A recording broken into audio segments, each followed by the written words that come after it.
Good afternoon, guys. What's going on? So for today, it's just gonna be me, Alex, Yvonne, Kobe, and Roman. They're gonna be out today, and the reason behind this is because we want to start, um, like saying our own testimonies. So each personal story about us, right? So next week, you'll probably hear about Yvonne, and then the following week, you'll probably hear about Kobe, and so on and so forth. Um, and lucky you guys are hearing about me this week. And also, I wanted to mention why we didn't record last week. Um, to be 100% honest, we weren't ready for the topic that we were going to be talking about, which was uh, shit. I forgot what it was about. Oh yeah, crimes. We're going to talk about crime scenes, and we weren't ready for that.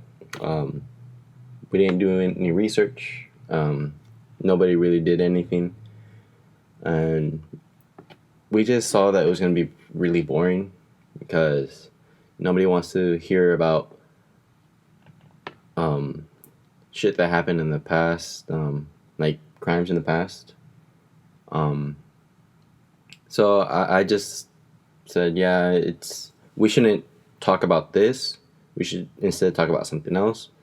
But in trying to find a good topic for that, we ended up wasting the whole day, and we didn't record. So that's kind of on us. Sorry about that. If any of you guys were expecting a podcast that week, probably not. But you know, we're here now, or at least I'm here now, and yeah. So let's get to it. Um, so I, I guess I could start off with my parents. My mom, Blanca Corona. She was born in Colima, and my dad, Victor Montano. He was born in Nayarit. Both of them they met, I think, in Guadalajara, around there, in a hotel. They worked at the hotel. My mom, she was a receptionist, and my dad, I guess he was a how do you say? I guess the janitor, pretty much. So they met there, and they went out, a couple stuff, and they eventually had me. Um, I had even asked my mom too, was I planned? Because I wanted to know if I was planned or if I was just like, shit, we have no plan Bs, you know? But yeah, they said I was planned, which was a little stupid to be 100% honest, because they weren't married at the time. And I don't know how long they've known each other when they decided to have me. But yeah, so they decided to move to the United States. My dad moved first. He ended up in Oregon, Tillamook, Oregon, and my mom followed soon after. Um, yeah, my mom, she was carrying me like in her womb the whole time. We arrived in the United States around November. I think it was like the Thanksgiving week. I think what she told me, and that was of 2000. That was the year 2000. So we've been here damn near 19 years, just crazy. Or at least she has, you know. But then from there, someone took her to Oregon, to where my dad lived, and he already had a job. He already had an apartment. He had like stuff ready for us, right? And which was good, you know. We didn't want, or especially my mom, she didn't want to be stressing um, about us having a place to live, you know. And I thank him for that. So after some time, I was born on April the 13th. By the way, that's a Friday. So yeah, I'm cursed with bad luck for the rest of my life. But yeah, that's kind of the story of like where I came from. And now, about a year later, after I was born, my mom and dad, they weren't really seeing eye to eye with everything, especially the financial issues, because my mom wanted to work. She was always that type of person who worked. She had that mentality of wanting to work because if not, she would feel useless. That's kind of where I got that from. And my dad didn't really let her. He was more um, that controlling type, not controlling, but he wanted the female to be in the house taking care of the kid, and the male to be out working, paying the bills. So a very typical or traditional Mexican way of living. And my mom didn't like that. She was very independent. She's always been independent, and she's told me stories about her living in Mexico, that she had a job at, I think she was 13 years old. She would make tortillas for like small stands, and that's how she made money. And she didn't really make money to like go out and spend with her friends. Even though sometimes she did, she mostly made the money to help out her mom with bills, because pretty much everybody in the household worked.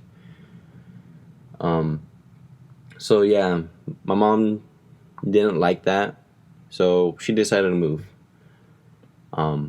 She moved to Sacramento, but she left me with my dad for a while because she wanted to make sure that she had everything ready, right? So she wanted to make sure she had a job, that she had a car at least, an apartment for sure, just the basic living necessities. And at that time, one of my uncles, he was living here in Sacramento too. So my uncle, he really helped out my mom. That's why I consider him a father figure to me. His name was Raul. That's why my little brother's named after him.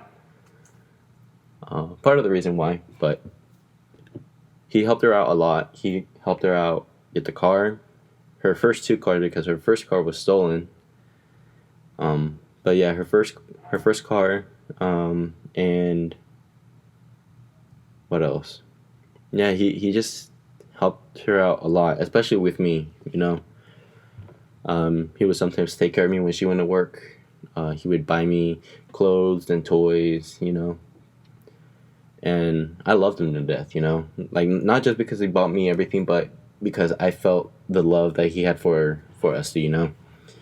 And just keep this in consideration. They were brothers. He was the youngest out of all of them, and my sister, my mom, she was I guess, the second youngest. So she was older than him, but he was younger than her, pretty much. So yeah, after a month, I came to live with my mom in Sacramento, and we've been here ever since. And my mom, she wanted to like get away from my dad. She didn't want anything to do with him. But I think this is all wrong, because I've asked my dad about this and I've asked my mom about this, and they always tell me different stories. But from what I remember, me and my mom, we went back with my dad to live with him, but it didn't work out, so we came back. And yeah, it just didn't work out. So we came back, and we've lived in Sacramento, I think, since 2002. To be 100%, I don't really know exactly the exact date we got here. I don't think my mom does either, but we're here now. So now, for, I guess, my preschool, elementary school memories, right? I remember, so we used to live in an apartment. We've always lived in apartments, by the way. But I remember there was this like daycare slash preschool that was right next to the apartment complex, and I remember going in there for only one day. I don't know the reason why I didn't keep going. Probably because it was too expensive. But I remember just being there for one day, and that's it. Only one day. It was a little crazy, because I would ask my mom, "So, when are we going back?" You know.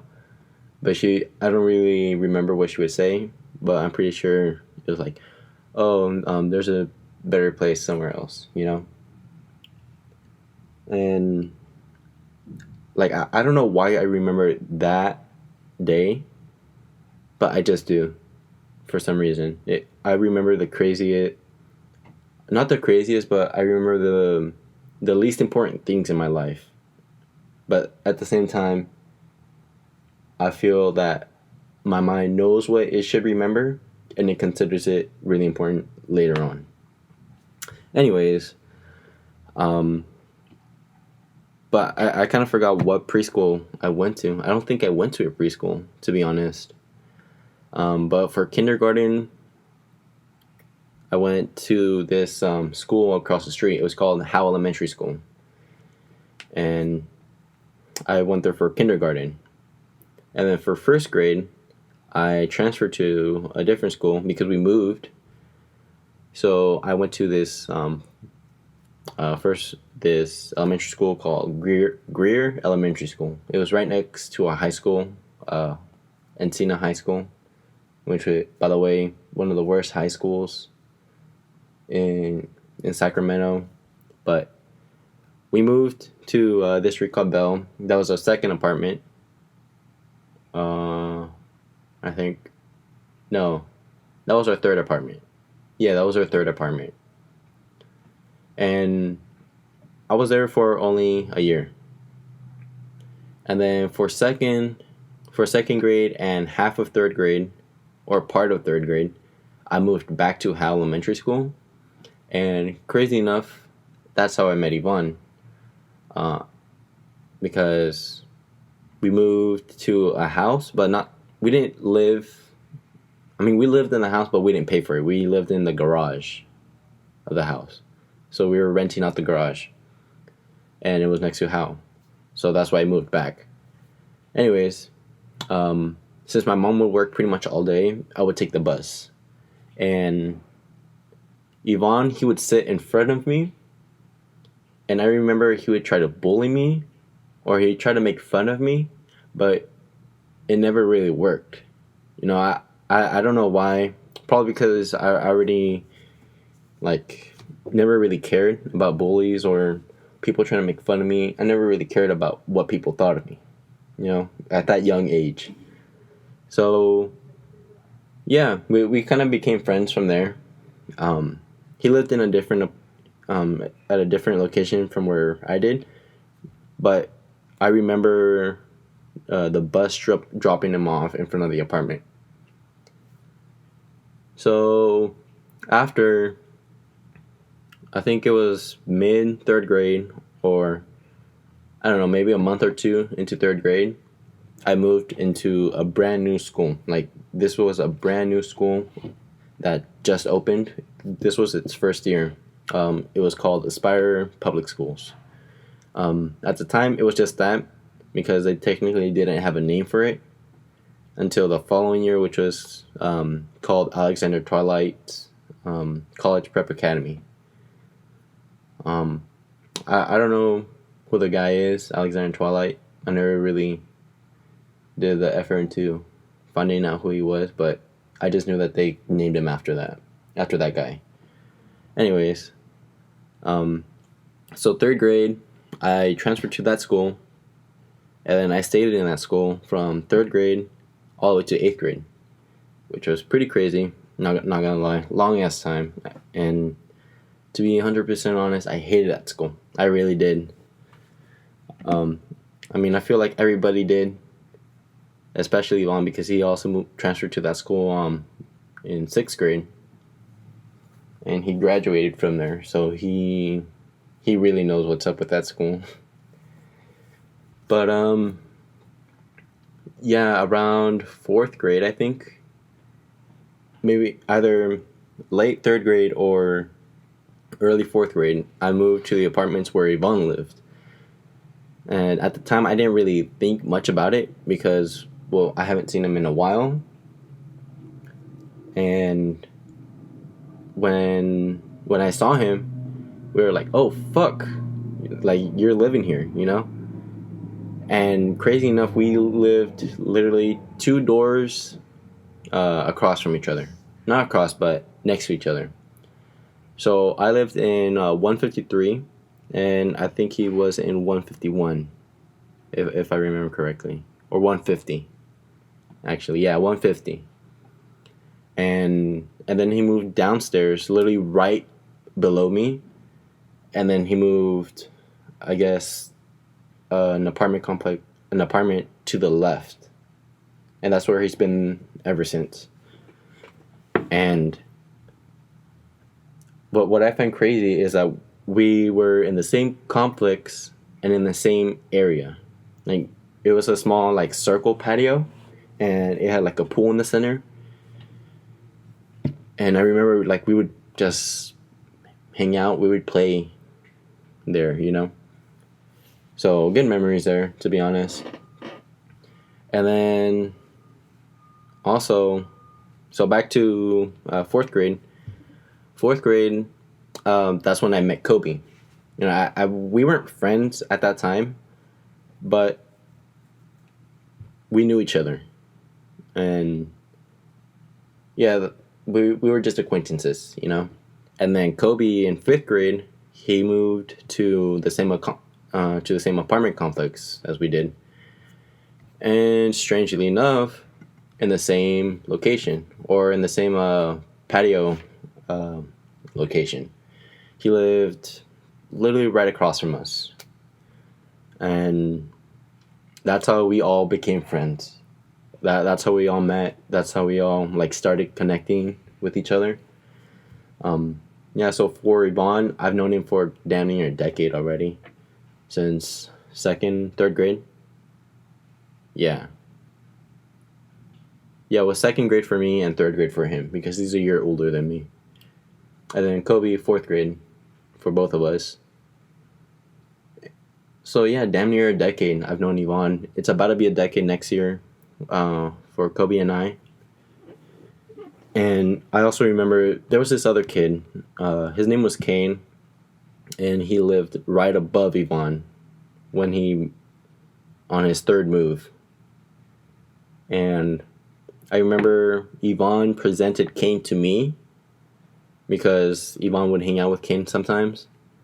And then Kane and I, we had a lot in common. So we would love to fucking play with Legos. We would fucking play video games. We would be pretending that we were in a fucking shootout. I don't know. Stuff like that, you know, with Nerf guns. And, you know, it was pretty chill. I don't know what happened between us. We just stopped talking. We kind of drifted off. I guess it was just like the age. I kind of grew out of everything, and he didn't. But he still lives in the same apartment, you know. We see him now and then, but we don't really pay much attention to him. And then that's kind of, I think that's kind of the reason why I started drifting more towards Yvonne and Kobe, because we had more in common. Like Kobe and I, we would love to play sports. That's kind of how I got into soccer. I never really was good at soccer until I finally met Kobe, because he would always like play soccer. He was in a team, and that's kind of how I got into soccer. And Yvonne, well, he's just Yvonne. Like there really isn't. It's not much to say, but like we're very different. But the only thing that one of the things that like connected us was our past, especially with our dads, because I remember that our our past stories with our dads were pretty much the same. We would visit him now and then. Child support. Our mom's not wanting us to see them. Stuff like that. So we kind of like grew closer to each other because of that.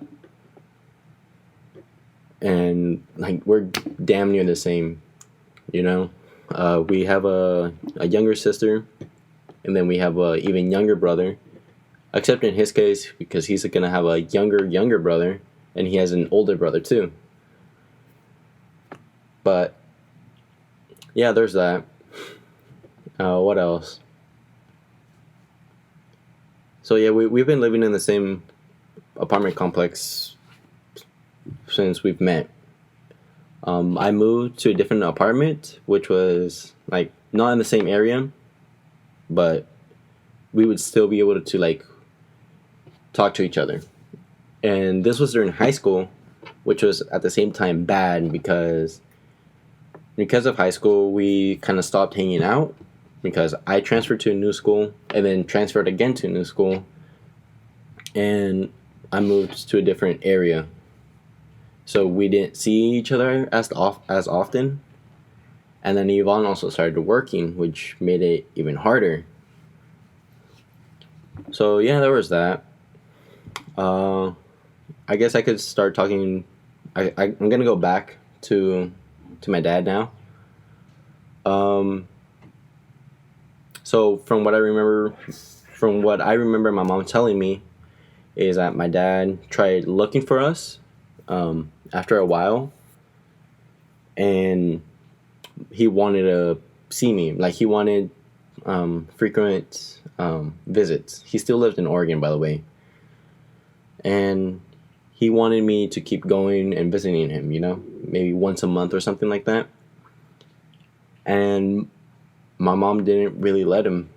I don't really exactly know why. Maybe because she needed money for me to buy food or clothes or whatever.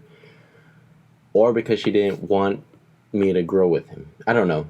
I really don't know. Especially at that young age, I felt that my mom just didn't want me to have a father, Probably not. I don't really know yet. So I kind of grew a little bit of hatred towards my mom for that. But anyways, so my dad got, I guess, a little pissed, and he took my mom to court. That's where the child support comes in because my dad lost the case. But he did kind of lie to the judge because he told them that he injured his back, which was true. He had like metal in his back to make sure it doesn't collapse on itself. But he did lie about him not working. He did work. He did have income, but he lied saying that his girlfriend at the time was the one taking care of him, which was a lie. So instead of the monthly child support check being, I don't know, $400, $500, it was $90, I think. So my dad, being hella stingy and cheap, he paid $90 a month for like the past 12 years, just to see me. Or not just to see me, but just to keep his visiting rights, And I didn't really, I guess, care much about it. Mostly, I guess, because $90 to me at that time was a lot of money. I didn't really make any money unless my dad would give me sometimes. And my dad, he would always like feed me ideas about my mom only caring about money, never really caring about me. And I believed him, He bought me into that lie. He would always buy me toys or gifts. He would always take me out to like amusement parks. We would always go out and have fun during the weekends that we visited each other. And I just got bought into his lies pretty much. Um, and to be fair, at that time, I was pretty young and sadly very very stupid, you know. But because of that, like I said, I grew a lot of hatred towards my mom, and it was a little sad, to be honest, because like it's my mom, you know. Like you can't hate your mom. Like I don't know, like me now as an 18-year-old that's gone through a lot so far. I see myself in the past. And I'm like, Jesus Christ, I would love to slap me. I would love to slap my younger self because I was just so fucking stupid, you know?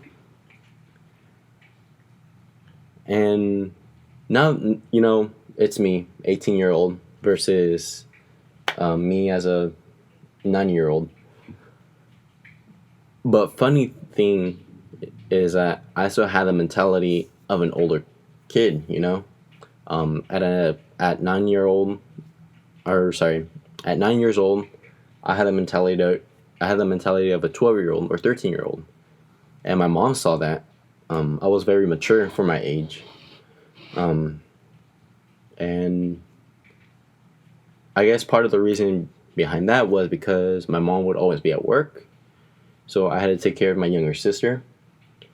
Uh, I had to be the one focused on my future goals, you know, and I guess I felt very alone, especially during that time. You know, even though I had Yvonne and Kobe as friends, um, I still felt very very alone. You know, because I didn't really have anyone to talk to except myself. So that kind of led to a wrong path because of that, I started believing that the reason behind my mom and dad separating and going to court and fighting 24/7 was because of me. You know, partially it is because of me because, well, my dad is paying child support and my mom obviously needed more money from child support, but my dad didn't budge.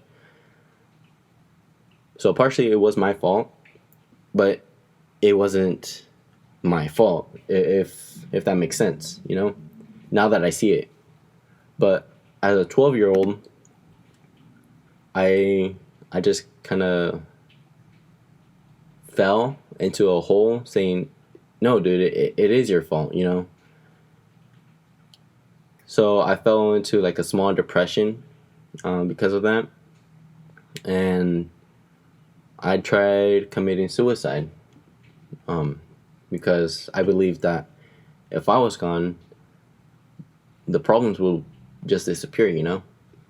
I tried wrapping my wired headphones around my neck twice, I think, and then I tried suffocating myself with a pillow once. Obviously, none of them worked, because I guess something was pulling me back from doing it. At the moment, I didn't really know what it was, but then like a few years passed by, and I kind of figured out why I didn't do it, and that's how me being very religious came from. I just believe that God had told me not to do it, you know, because He knew what I was capable of, you know, and that I haven't fulfilled my true destiny yet. Obviously, I still haven't. Hopefully not. I don't know. But I always told myself that He wants me to do better, you know? And I guess that's what stopped me from actually killing myself, you know? And even though my mom and dad, they were religious to an extent. Like my mom, we would always go to church every Sunday. My dad, not so often. And we were all Catholic. We all prayed the same Bible. We all had rosaries. When I went to visit my grandma in Mexico, she taught me how to pray the rosary. And I just grew into that type of, into that family. But I've always believed that, or I've always thought that it was just, I don't know, something you believed in because of the fuck of it, you know? Now I don't. I really do think or believe that there is a God, but in my own way. I don't want to get into that because it's my ideas of religion, or especially my religion. They're very different from the Catholic teachings of the Roman Church, and I know people would get mad, especially my mom. So that's why I don't get into that. Anyways, so now jumping back a little bit to the future. For my senior year, or not my senior year, sorry. My high school years, freshman year, I transferred to a new school. It was like, again, brand new school. It was a charter school called Paramount Collegiate Academy. I kind of dragged Kobe in with me because fuck it. Sadly, I couldn't drag in Yvonne with me because he was in 10th grade at that time and we were in 9th grade. And the school went from 6th grade to 9th grade only. So we couldn't bring him in. Anyways, so the school had promised us technology teaching. You know, everyone had like their personal tablets. We would have one-on-one with the teachers, which was kind of true to an extent. We would have shorter classes, which was true, but then it ended up being longer classes towards the end. And it was just like very digital. I know you heard about STEM, STEM, science, technology, engineering, and math, right? But then with this school, they were very STEAM, which was science, technology, engineering, arts, and math, because they believed that arts was a very important part in the STEM field, so they added the A to make STEM or STEAM, whatever. But yeah, I hated that school. It was very shit. I was a first class president, not to brag. Like, it's not really something for me to brag about because it was bad. Like, the principal would take me out of class just so I could give a tour of an 8-room building. Like, it was literally 8 rooms. We had a small multi-purpose room, which was probably about the size of a basketball court, like just the basketball court itself. Yeah, we had like about 8 rooms. They were pretty small for traditional classrooms, but for the amount of students that we had, which was 53 in total, or 13 or 12 seniors or freshmen at the time, it was fine, you know. We had like TVs in every room. We had Apple TVs in every room, and then obviously the tablets for every student. But anyways, she would pretty much every day, like 3 times a day, she would pull me out of class just for me to give a tour, and I got tired of it. So I just said, you know what? No more. Fuck this. I'm not gonna put my own academics in jeopardy just so I could give a fucking tour to some students that will not come, you know? And I started like just telling, no, I'm not going. I'm not going. I'm not going. And my mom, she worked there too. She was my mom, she was pretty much everything there. Not gonna lie. At first, she was just like the front uh, desk office lady, you know. And then she would also be in charge of the cafeteria, the kitchen, you know, the food orders and everything like that. And she did have experience because of McDonald's. Oh yeah, and by the way, um, her first job here in when we moved to Sacramento was at McDonald's, and after a whole year, she already became a general manager of the store. So, anyways, my mom, she did that, and then after some time, she began doing so much more. She basically was the vice principal. She was basically the judge between the principal slash CEO versus the teachers, because every teacher pretty much hated her, and that's why like half of the teachers left in the middle of the first year. What else?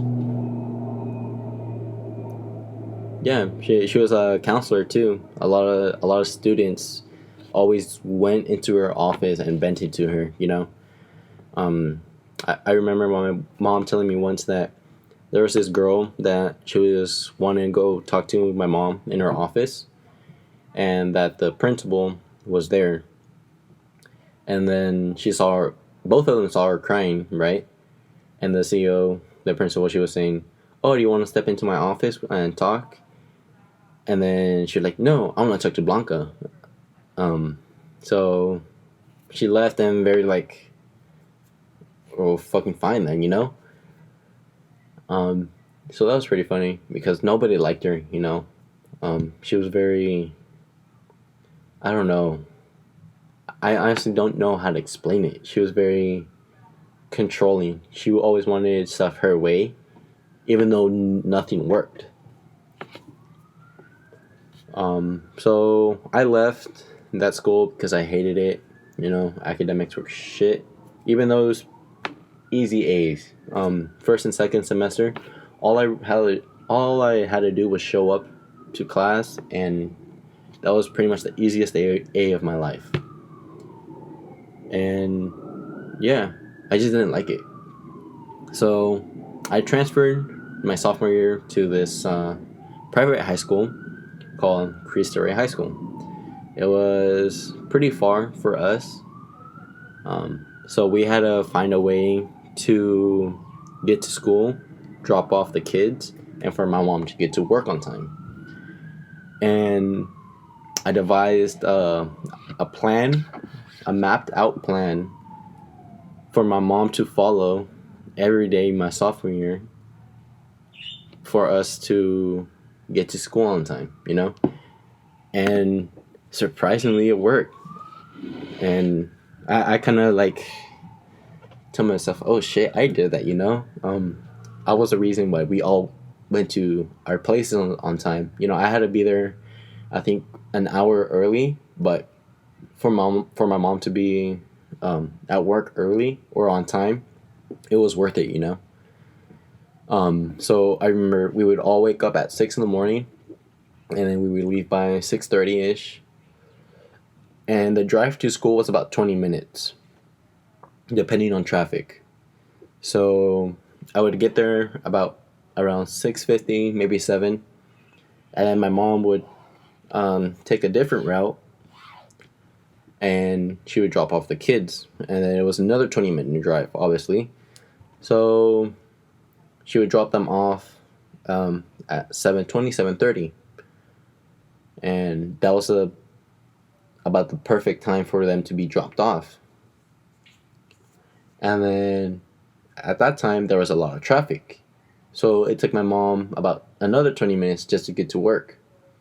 So she would get to work around 7:50 or 8, which was again on time. And I don't know, like for me, I just like shit, I did that, you know. And yeah, well, we kind of followed that plan all of sophomore year until junior year when I started driving. Um, and then towards the middle of junior year, I had my own car, so I drove that, you know. Anyways, Um, what else? High school, I guess. So there isn't really much to talk about in freshman year because it was pretty much all shit. Um, but I did kind of date somebody freshman year. She was my fourth girlfriend. Yeah, fourth. And yeah, it was kind of a little awkward to be honest. We only dated about a month and a half maybe, and we both went our separate ways. So we kind of broke up. We kind of broke up because of that. Then sophomore year, um, I was like, I didn't really want a relationship, um, but at the same time, I really did. So I remember my first day, I met two girls. You know, like they were friends, and they introduced themselves. And we talked, and I still consider them like one of the first two people who reached out to me in open arms. Right. The first girl, her name was Crystal. So Crystal, if you're hearing this, shout out to you. I love you, dude. And oh, and by the way, she is in Stanford, and I think she's like the only person in the school's history to be accepted into Stanford, which is pretty fucking crazy. So congrats to her. And then this other girl named Maricruz, and these two, I guess they had a history freshman year, so they kind of hated each other, and I was in the middle of it. I'm like, fuck. Like ironically, I chose two of the worst enemies, and yeah, they would.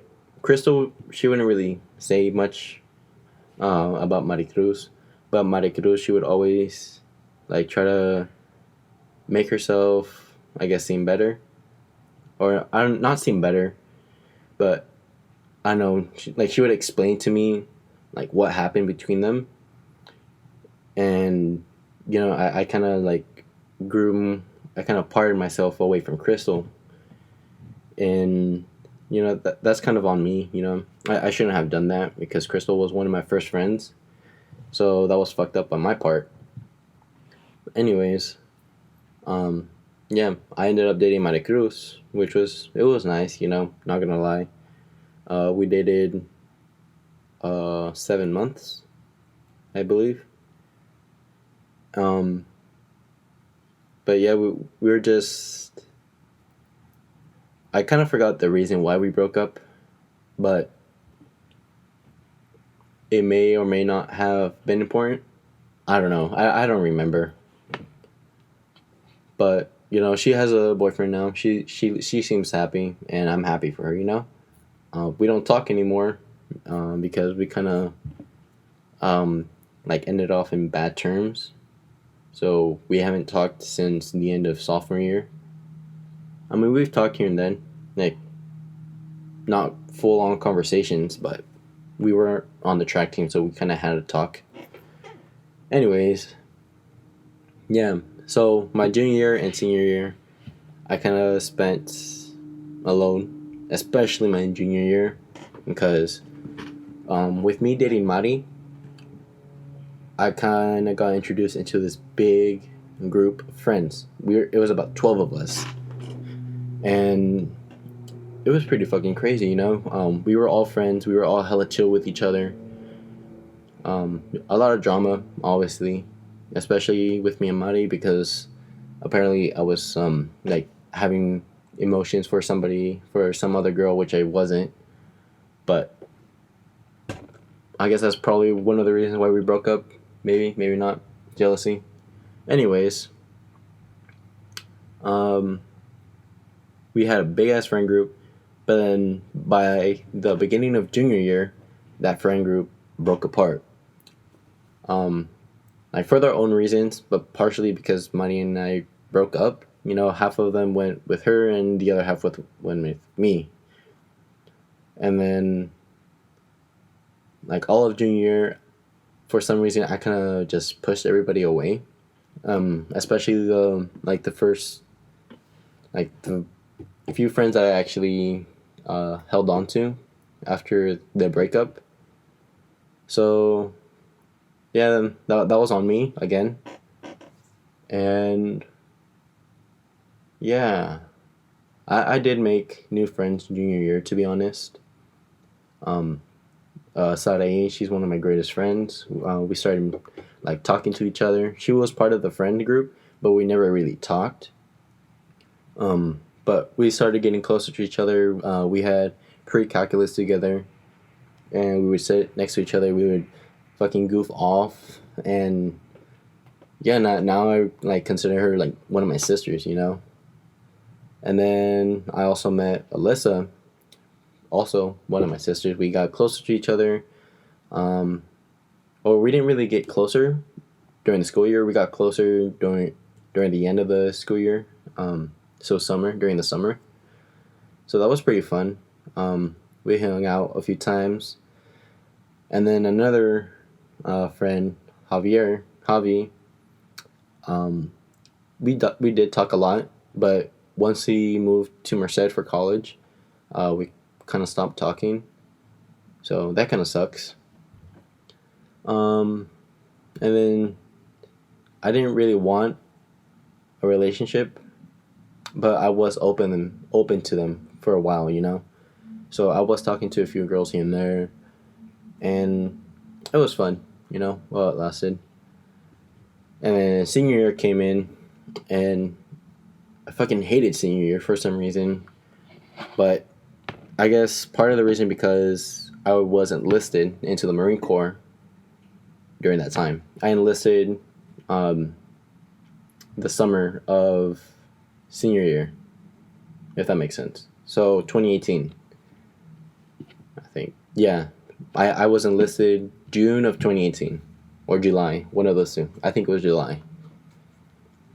But yeah, I was enlisted, and then when I came back to school senior year, when I told them, "Oh, I'm enlisted into the Marine Corps," everyone was shook because I had an entire plan of me going to college set since I was 9, 10 years old, and for me to say, "Oh, I'm going into the Marine Corps," they were all just like, "What the fuck?"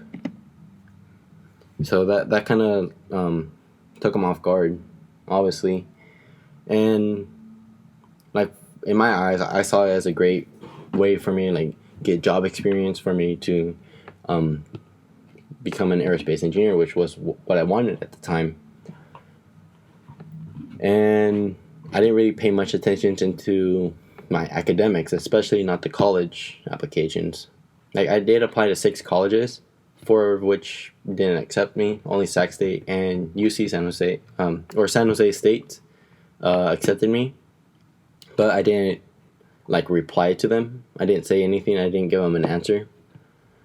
So there was that. So I guess going back a little towards the senior year, because of the Marine Corps, after I swore in, after I swore in, wait, no, my bad. So for every person that's going to get enlisted, they take them to MEPS, which is a military enlistment processing station or something like that. And what they do is they do an entire physical. You know, they check your whole body, make sure you're healthy, make sure you're perfect, I guess, in their standards. And you take the ASVAB, which is like the military test to see, I guess, how smart you are, pretty much. So my ASVAB score was high enough for me to get into any job that I wanted to. And me wanting to be an aerospace engineer, I chose aviation. You know, I wanted to work with the airplanes. I wanted to fix them. I wanted to eventually design them, you know? That was my dream. But when my physical came in, they saw that I was colorblind. I already knew this, but my recruiter told me that it shouldn't be a problem. So we went with it, and then once once the results came in, they said, oh, you can't, because you're colorblind, you can't go into any job you want. So I'm like, well, fuck. I went from having like 40 plus job options to only 6. So that was the beginning of what I call my Great Depression, which just ended, I think, last month. So my Great Depression lasted an entire year, because I remember I enlisted and did my MEPS July, but I didn't really think about it too much until November, when I was wanting to quit. So after that, my recruiter gave me like the job options that I had, and none of them really interested in me. So I kind of fell into that little Great Depression, and I just wanted to quit. I wanted to leave the Marine Corps and just do something that I could do, I didn't know what it was, because for half of my life, I've always wanted to be an engineer, an aerospace engineer. So for me to get that taken away from me, that was just like, well, I have no fucking plan anymore, But my recruiter did tell me, oh, you should go in as a chef, as in food service. And I did. Because I did like to cook. It was a hobby that I liked to do, and I already cooked at home, so I said, why not, So I stayed with the Marines, but once I got to boot camp, it was different. It hit differently, because it still didn't really fill me. I guess I didn't see myself in that position of being in the kitchen for the rest of my life. I liked being in the kitchen. I love cooking. I love creating new foods. But I never really saw myself in that position of wanting to be, I guess, part of that big restaurant vibe for the rest of my life, right? And also felt like shit leaving, because I remember the Monday that I left, my mom, she was crying. She was bawling her eyes out on my chest, and she was asking me to come back. And to me, that hurt a lot. And I had that in my mind for the 2 weeks that I was there. And I kind of just broke, the way I like to put it is that my emotional pain turned into mental pain, which turned into physical pain in the form of a mental or an anxiety attack. I've had anxiety attacks, but not as bad as this one. I was hyperventilating. I was shaking. My head was like hot. I was crying. I was laughing, and the drill instructors there, they were all kind of freaking out. So I went to the hospital that day, and then they diagnosed me with adjustment disorder with anxiety, and they told me, yeah, you can't continue. At the time, I'm like, yeah, fuck it, I don't care. I want to leave anyways, And I left, and it was, when I came back, for a while it was good, but I kind of felt not like a failure, but I didn't have anything to look forward to. I came back July, like the 1st of July, and today is December 4th. So I've been back for about 5 months now, and I just felt very, very lost. I didn't know what to do with my life, because it was already too late for me to accept colleges, and I didn't know what to do, because I've told myself, if the Marines didn't want me as an aerospace engineer, what stops Boeing or NASA or SpaceX from doing the same thing, you know? So I put myself in what I said, my Great Depression. Um, and just shit started going south from there.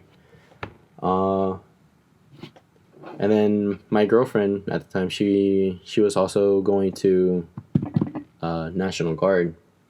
So we had about a month left together until she left. And I don't know, I felt very lonely when she left because I didn't really have anyone to talk to. Or now I do, but at the time I felt like I didn't really have anyone to talk to. I had no one to go to. All I did was work, you know? I was working a full-time job. But I just felt very lost. I felt very lonely. So it was just bad. So I'm not going to bore you with the details, but it took me a long, long time for me to, one, accept what happened in my past, and two, look forward to what the future has in waiting for me. You know, like I said earlier, I'm not the type of so my ideals of my religion is very different. You know, I've never believed that God has a plan set for you. I never believed that. I've always believed that God gives you the tools to make your own future, to carve out your own path. And the I guess, how do you say it? The metaphor that I always had in mind was that I was using a shovel to move forward, but instead I was digging down. And I don't know. It was it was tough, you know. I'm still recovering from all of that. You know, I do have dreams now. I have aspirations. I have something to look forward to, but for the past 5 months I didn't. And for me, that's bad. You know, everyone was telling me, it's okay, you're young, you're 18. It's okay for you not to know what to do with your life. And like, for me, no, it's not, because I've always had a plan. I've always had something to look forward to. I've always wanted to do something. And now that I'm back, I don't really know what to do. I still don't really know what to do, but I do have goals. I do have aspirations. I want to do something with my life. I want to do something great. I want to help my mom out as best as I can. I want to buy her first house. That's one of my biggest dreams. I want to give my kids a better life than one my mom gave me. And I want to help humanity, you know. I want to do something big and very very meaningful to everybody, you know. Like, I want to be rich enough to where I can help others as best as I can, you know. Like, I want to buy an entire building just so I can house the homeless there, like rent free, and have, like, I don't know, like services for them to like apply to jobs, school, healthcare, stuff like that, you know. And yeah, like I have plans now. I have stuff to look forward to, and you know, it's nice to, like, 2019 was not my year. It was the toughest year of my life. But the way I like to put it, no one in my life was ever there to tell me that you're not shit. You know, no one ever. You know, there have been people, but I never cared about that. It was always me who put myself down. So I'll just end it there. Hopefully whoever listens to this can, I guess, I don't know, if it helps you, listen to me and understand what I went through and what I'm doing to better myself, then dope. It's great that I'm helping someone out, at least one person. I don't really care about who it is, as long as I help at least one person with this 1 hour podcast. I'm happy with it. So I'll just end it at that. So if you guys want to hit me up, you guys know our Instagram, our Twitter, and yeah, I don't know when I'll be able to talk to you guys again, because again, like I was saying, the individual podcast, the testimonies. But I'll catch you guys soon. Peace out.